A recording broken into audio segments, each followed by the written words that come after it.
Long ago, in the peaceful village of Urema, there lived a humble girl named Adesua and her younger sister, Efua. Adesua was gentle and quiet, known for her kind heart and calm spirit. Efua, on the other hand, was lively, beautiful, and proud, always surrounded by admirers and praise. Their parents, Mom and Kim and Pop and Kim, openly favored Efua. When suitors came to the house, their attention always turned to Efua, and Mom and Kim would boast, "The gods themselves will envy my daughter's beauty." But no man came for Adesua. Days became moons, moons became seasons, yet she remained unmarried. People in the village began to whisper, and laughter followed her wherever she went. When Efua finally announced her engagement to a wealthy trader, the village erupted in celebration. Drums filled the air, songs rose like smoke. But amid the joy, cruel words flew like arrows toward Adesua. Even the tortoise found a mate before her. Maybe the gods forgot her name. Her own mother mocked her, saying, "Happiness without a husband is like soup without salt." Even her father chuckled, "Leave her be. Maybe your star is slow."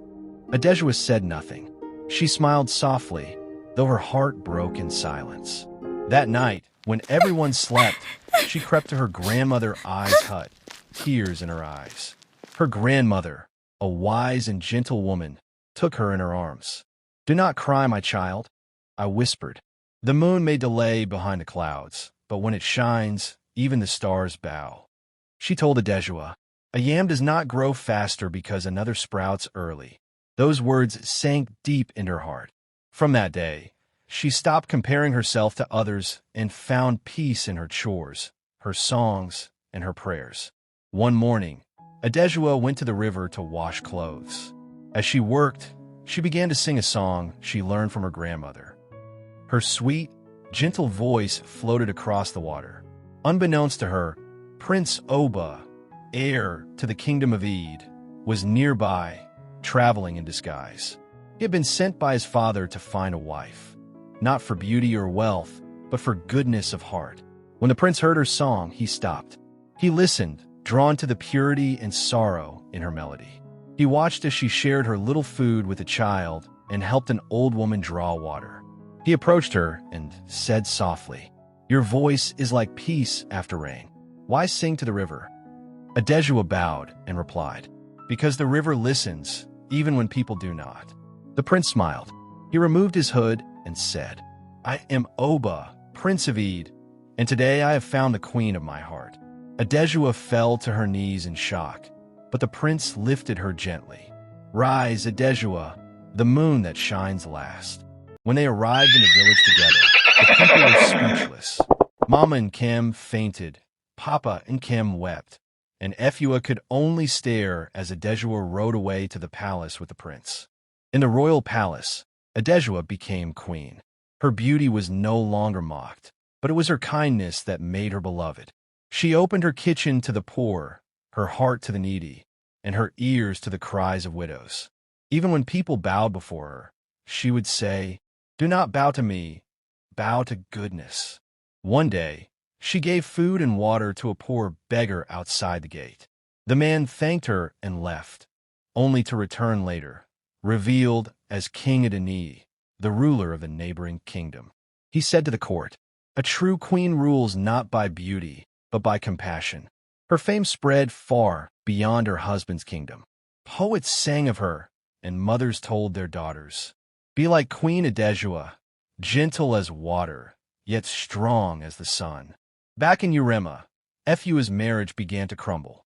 Her pride brought her misery. Her husband left, and the villagers who once praised her turned their laughter on her instead. She grew thin, bitter, and ashamed. One day, a royal chariot arrived at her home. It was Adesua's messenger.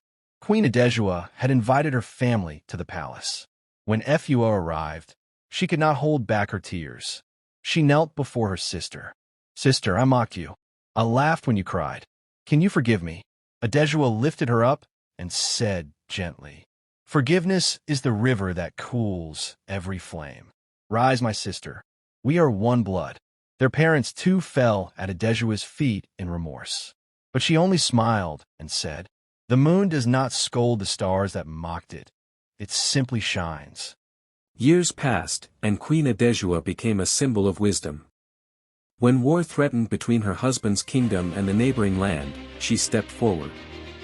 Carrying a calabash of water, she stood between the two armies and said, "If this water spills, both sides lose. Let us drink it together instead." Her calm courage moved everyone. The rival king laid down his spear, and peace was restored. The people sang. In her later years, Adesua returned to her grandmother's hut. She was old and frail, but her eyes shone bright as ever. "You see, my child," she said, smiling weakly. "When the moon shines last, it shines for all." Not long after, grandmother, she joined the ancestors peacefully.